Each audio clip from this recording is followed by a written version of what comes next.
FMC classes में हूँ रामेश्वर वर्मा। आज का हमारा टॉपिक है कोल एनालिसिस। तो ये टॉपिक बहुत ही अच्छा होने वाला है। अगर आप हमारे चैनल में नए हो तो प्लीज लाइक और सब्सक्राइब जरूर करें, राइट। तो आज हम पढ़ेंगे क्या क्या चीज। तो आज हम प्रॉक्सिमेट एनालिसिस देखने वाले हैं, जो कि कोल एनालिसिस का बहुत ही इंपॉर्टेंट क्या होता है, पैरामीटर होता है।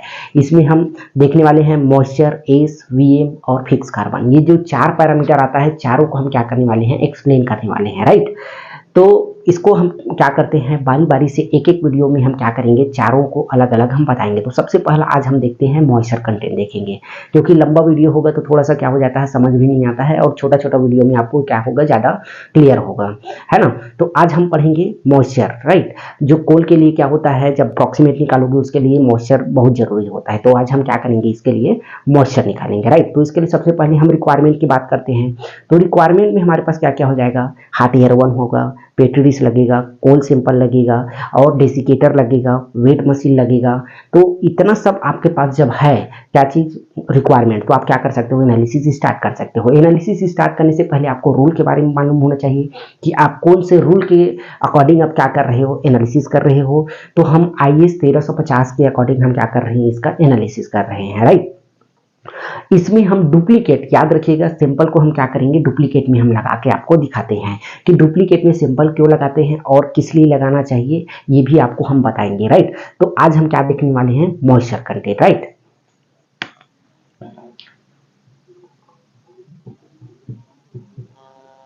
ये हमारा क्या हो जाएगा, मॉइस्चर हो जाएगा, राइट। रूल का हम क्या बात करते हैं, तो रूल में हम देखते हैं IS 1350, राइट। ये हमारे पास क्या हो जाएगा, इसका रूल हो जाएगा। अब हम क्या करते हैं, आपको टेस्ट प्रोसीजर बताते हैं, राइट। हम रिक्वायरमेंट तो बता दिए, रिक्वायरमेंट जब आपको पता चल गया तो आप क्या करोगे, टेस्ट प्रोसीजर की ओर ध्यान दोगे, राइट। तो सबसे पहले हम क्या करते हैं, मैं पहले लिख के बता देता हूँ, फिर आपको फिर से समझाऊंगा, राइट। तो सबसे पहले हम क्या करते हैं, एक एम्प्टी डिश लेते हैं, याद रखिएगा, एक एम्प्टी डिश ले लिए, राइट। एम्प्टी डिश का हम फिर क्या करते हैं, इसका वेट लेते हैं, इसको देखते हैं, इंश्योर करते हैं कि क्या है, सूखा है कि नहीं है करके। पहले क्लीन किए, क्लीन करने के बाद क्या करते हैं, इसको हम वेट लेते हैं। मान लो इसको कितना मानते हैं, W1 मानते हैं। जब मैं वेट करता हूँ तो इसका कितना आता है, 50 ग्राम आता है, राइट। डेसिमल में भी हो सकता है, लेकिन मैं आपको डेसिमल में फंसाना नहीं चाहता, आपको ऐसी वैल्यू बता रहा हूँ जाके आपको कैलकुलेट करने में आसानी हो, राइट। फिर हम क्या करते हैं, दूसरा देखते हैं। दूसरा में हम क्या करते हैं, इसमें 1 ग्राम सिंपल डालना है, राइट। इस डिश में 1 ग्राम सिंपल डालते हैं, 1 ग्राम सिंपल डाल दिए। अब ये क्या हो जाएगा, W2 हो जाएगा। तो W2 हम कितना हो गया, 51 ग्राम हो गया। अब 51 ग्राम हुआ है कि नहीं हुआ है, ये तो हमको पता चल गया, लेकिन वेट 1 ही ग्राम है कि पता करने के लिए इसके पास हमारे पास फार्मूला होता है। तो W2 माइनस क्या हो जाता है, हमारे पास W1, तो इक्वल टू क्या हो जाता है, सिंपल वेट। अब W2 क्या है, हमारे पास 51 है, W1 क्या है, 50 है, दोनों को घटाते हैं तो 1 ग्राम हमारे पास सिंपल वेट निकल के आता है। मतलब जो है सिंपल वही हमारे पास क्या है, 1 ग्राम, ठीक। डुप्लीकेट में भी सेम आपको ऐसे करना है। तो मान लो मेरा ये W1 ये भी रहेगा ना, डुप्लीकेट में हम सिंपल लगा रहे हैं, मान लो तो ये एंड हो जाएगा W1, और हम मान लो कितना हो जाएगा, ये 51 ग्राम, और यहाँ W2 कितना हो जाएगा, 52 ग्राम। एक एक ग्राम का डिफरेंस लिया हूँ। देखो एम्प्टी डिश का वेट एक बार 50 आया है, एक बार कितना है, 51 आया है। दूसरा में हमारे पास 1 ग्राम इसको बढ़ाते जाते हैं, ताकि हमारा क्या हो जाएगा, 1 ग्राम सिंपल वेट। सेम दोनों को हम वैसी कर देते हैं, ये क्या हो जाएगा, इनके क्या हो जाएगा, ये 52 और ये हो जाएगा 51, तो भी हमारा क्या हो जाएगा, सिंपल वेट 1 ग्राम।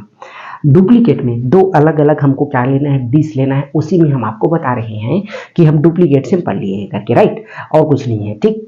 अब ये हो गया, ये दोनों को हम क्या करते हैं, हॉट एयर 1, ये दोनों सैंपल को उठाए और हॉट एयर 1 में, याद रखिएगा, हॉट एयर 1 जिसका टेम्परेचर कितना है, तो टेम्परेचर है 108 प्लस माइनस का 2 डिग्री सेल्सियस में रहेगा। उसमें हम क्या करते हैं, 1 घंटे के लिए रख देते हैं। 1 घंटा, या हम बोलते हैं इसको, इसका मास को टिल कांस्टेंट, है ना, ये क्या हो जाएगा, टिल कांस्टेंट वेट तक के। अब टिल कांस्टेंट वेट कैसे होगा, तो इसको हम क्या करते हैं, हम 1 घंटा हुआ, 1 घंटे में हम क्या कर देते हैं, 1 आवर हुआ, 1 आवर में इसका क्या करते हैं, एक डिश का, याद रखिएगा, एक सिंगल डिश का हम क्या करते हैं, इसका वेट लेते हैं। अब वेट लेते हैं तो मान लो कितना आया, मैं पहला इसको लिया हूँ, याद रखिएगा, तो यहाँ पे 51 को रखा था, तो 51 को क्या रखते हैं, तो ये 50.9 आया 1 घंटे में। फिर से इसको हम रख देते हैं 15 मिनट के लिए। अब 15 मिनट के बाद फिर से इसको मैं निकालता हूँ, तो भी मेरा कितना आता है वेट, 50.9 ही आता है। मतलब यही हमारे पास क्या हो जाएगा, कांस्टेंट वेट जो हम रखे थे। 2 बार हम इसको देख लिए, टील कांस्टेंट, इसका वेट कभी ना बढ़ रहा है तो घट रहा है, तो ये हमारे पास क्या हो गया, कांस्टेंट वेट। अब इसको हम क्या करते हैं, बाहर निकालते हैं, डेसीकेटर में रखते हैं। डेसीकेटर में रखने के बाद क्या करते हैं, इसको फिर से हम वेट लेते हैं। तो मान लो मेरे पास ये वेट लिया हूं, तो ये क्या हो जाएगा, W3 हो जाएगा। W3 का वैल्यू कितना आ जाएगा मेरा, 50.9 हो गया। ये पहला के लिए, ठीक है। अब दूसरा हमारे पास 2 तो हम डुप्लीकेट में कर रहे हैं। दूसरा W3 क्या आ जाएगा, मान लो 51 हमारे पास क्या आ जाएगा, 8 आ गया, राइट। ये 52 को हम रखे थे, ये 52 ग्राम जो सैंपल था उसको रखे थे, ये 51 ग्राम सैंपल को रखे थे, तो ये एक ही ग्राम है, लेकिन जो डिस्क का वेट अलग अलग है। डुप्लीकेट में आपको समझाने का पर्पस है कि एक दूसरे से आपका जो 2 सैंपल रखे उसमें के बीच में कितना डिफरेंस आ रहा है, मैं ये आपको बताना चाह रहा हूँ, राइट। तो हमारे पास क्या हो गया, ये हो गया। अब इसको मैं क्या करता हूँ, कैलकुलेट करता हूँ। कैलकुलेट करने में मान लो मैं इसको सबसे पहले कैलकुलेट करता हूँ 50.9 को, तो हमारे पास क्या आ जाएगा, ये W2 माइनस क्या हो जाएगा, W3। W2 माइनस W3 करते हैं तो हमारे पास जो वेट लॉस हुआ है वो पता चलता है। तो W2 कितना है मेरा, 51 है, और W3 कितना है, 50.9 है, तो 0.1% मेरा क्या हुआ है, वेट लॉस हुआ है, राइट। तो इसके लिए हम क्या करते हैं, फार्मूला हमारे पास मॉइस्चर का फार्मूला हो जाएगा weight loss divided by sample weight into क्या हो जाएगा, 100। ये मेरा फार्मूला है। तो 0.1 को मैं अगर रखता हूँ यहाँ पे, 0.1 इंटू 1 इंटू क्या हो जाएगा, 100, ठीक है। अगर पूरा को मैं कैलकुलेट करता हूँ तो मेरे पास परसेंटेज कितना आता है, 10%। जो इस सैंपल का मॉइस्चर कितना परसेंट आता है, 10% आता है। ये पहला के लिए हो गया। दूसरा के लिए हम यहाँ पे देखते हैं, तो दूसरा के लिए कितना आया है, मान लो W2 माइनस W3, राइट। और क्या हो जाएगा हमारे पास, तो W2 कितना है, 52 है, W1 कितना है, 51.8 है, मतलब 0.2 ग्राम हमारे पास वेट लॉस हुआ है। फिर से हमारे पास मॉइस्चर का फार्मूला क्या हो जाएगा, W2 minus weight loss divided by sample weight into क्या हो जाएगा, 100। ये फार्मूला है। इसमें मैं पुट करता हूँ 0.2 इंटू क्या हो जाएगा, 1 इंटू क्या हो जाएगा, 100। ये डिवाइडेड बाई है ना, तो इसमें कितना हो गया मॉइस्चर मेरा, 20%। 2 अलग अलग मॉइस्चर आ गया, एक में आया 10%, एक में आया 20%।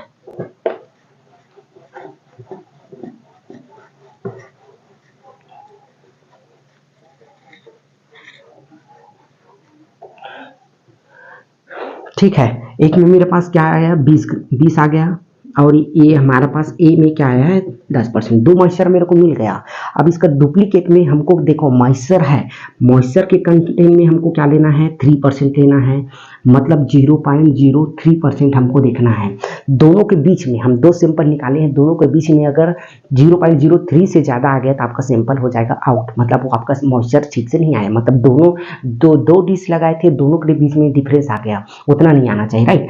अब इसको क्या करता हूँ, दोनों को जोड़ता हूँ मैं, 10 + 20 डिवाइडेड बाई 2, मतलब इसका मीन निकालना है। तो ये क्या हो जाएगा मेरे पास, 30 हो गया बटे 2, तो क्या हो जाएगा ये 15। अब ये गुणा कर दोगे 0.03, तो जितना आएगा, मान लो 1.3 कुछ भी आए, तो इतना, इससे ज़्यादा आपके पास क्या होना चाहिए, मीन से, जो मीन में हम मीन में गुणा किए हैं, इसके बाद जो वैल्यू आएगा उस वैल्यू से ज़्यादा 3%, उस वैल्यू का वैल्यू कितना आना चाहिए, 3% से ज़्यादा नहीं आना चाहिए। तो ये सिंपल हमारा क्या है, इन है, याद रखिएगा। ये जब इसको मैं गुणा करता हूँ तो गुणा का वैल्यू मेरे पास याद रखिएगा 3 से 0.03 से ज़्यादा नहीं आना चाहिए, राइट। तब हमारा क्या है, सिंपल अंदर है, राइट। तो ये पूरा प्रोसीजर किसका हो जाएगा, मॉइस्चर हो जाएगा। मैं एक बार क्विक रीजन करा देता हूँ ताकि आपको क्रिस्टल क्लियर हो जाए। शायद आपको समझ अभी नहीं आया होगा, लेकिन ये डुप्लीकेट बहुत जरूरी होता है। कहीं भी आप इंटरव्यू दिलाने जाएंगे तो आपको यही डुप्लीकेट में लगाने के लिए देंगे। तो सबसे पहले हम क्या किए हैं, मॉइस्चर एनालिसिस कर रहे हैं। रूल का बात करते हैं तो IS 1350 के अकॉर्डिंग कर रहे हैं, राइट। अब इसके लिए हम रिक्वायरमेंट इकट्ठा कर लिए। रिक्वायरमेंट के बाद हम क्या कर लिए, अब हम हॉट एयर ओवन सब चालू कर दिए ताकि उसका टेम्परेचर आ जाए। तो अब हम 2 अलग अलग डिश लेते हैं, क्योंकि हम सैंपल को डुप्लीकेट में एनालिसिस कर रहे हैं। तो 2 अलग अलग हम क्या करते हैं, डिश लेते हैं, A और B। मान लो A का वेट 50 ग्राम है, B का वेट 51 ग्राम है, आसपास लिए हैं ताकि आपको समझने में आसानी हो। दूसरा हो सकता है, फ्रैक्शन में भी हो सकता है, लेकिन मैं आपको एग्जैक्ट वैल्यू ले बता रहा हूँ, राइट। फिर दोनों में हम 1-1 ग्राम सैंपल डाल दिए। सैंपल डालने के बाद हम क्या करते हैं, दोनों को हम उसका वेट लॉस, सैंपल का वेट कितना है ये देखते हैं। तो 2 माइनस हम W1 करते हैं तो हमारा सिंपल वेट निकल जाता है। दोनों में 1-1 ग्राम सिंपल डाल दिए, फिर उसको 1 घंटा के लिए हॉट एयर में डाल दिए या टिल कांस्टेंट मास तक के डाल दिए कि मास हमारे पास क्या ना हो जाए जब तक कांस्टेंट ना हो जाए। तो कैसे देखते हैं, 1 घंटा में निकाले, देखते हैं पहला का मान लो 50.9 आया, 15 मिनट के लिए रख दिए, फिर से देखते हैं 50.9 ही आया, मतलब 2 हमारे पास वैल्यू कांस्टेंट आ गया, मतलब वो कांस्टेंट है। तो उसको हम बाहर निकालते हैं, डेसीकेटर में रखते हैं, ठंडा करते हैं, फिर उसका वेट लेते हैं। तो मान लो हमारे पास कितना आ गया, 50.9 तक आया। दूसरा हम देखते हैं 53.8 आया। ए और बी दो साथ दो मैं कर रहा हूँ, तो दोनों को फिर क्या करता हूँ, अलग अलग कैलकुलेट करता हूँ। तो एक का मॉइस्चर 10 आया, एक का मॉइस्चर 20 आया। दोनों को मैं क्या करता हूँ, मीन निकालता हूँ। मीन निकालने के लिए फार्मूला क्या होता है, दोनों को हम क्या करते हैं, टोटल करते हैं और जितना है उतना संख्या लेते हैं। तो मान लो मेरे पास 2 मॉइस्चर है, 10 और 20, दोनों को जोड़ते 30 आया। कितना मॉइस्चर है, 2, तो नीचे डिवाइडेड बाय क्या हो जाएगा, 2 हो जाएगा। ये मीन का फार्मूला होता है, दोनों का मीन निकालना है मेरे को। तो a plus B divided by 2, जितना रहेगा यहाँ पे टोटल नंबर आप क्या रहेगा, जितना मॉइस्चर रहेगा वो और इतना संख्या। मान लो यहाँ 2 है तो 2 लिया हूँ, तो ये क्या हो जाएगा, मेरे पास पूरा मीन है, ठीक है, 30 है। अब मॉइस्चर की कंडीशन में मेरे को 3% देखना होता है, मतलब 0.03, और वहीं पे एस का कहीं बोल दे तो याद रखिएगा एस का आपको देखना है 0.02, वीएम का बोल दिए तो 0.015। इतना आपको क्या करना है, डिफरेंस देखना है डुप्लीकेट के कंडीशन में, राइट। अभी तक हमने नहीं बताया था, ये नया आपको एडिशन बता रहे हैं, याद रखिएगा। तो ये पूरा हमारे पास क्या हो जाएगा, मॉइस्चर की कंडीशन में हो जाएगा, राइट। तो आज के लिए इतना ही, तब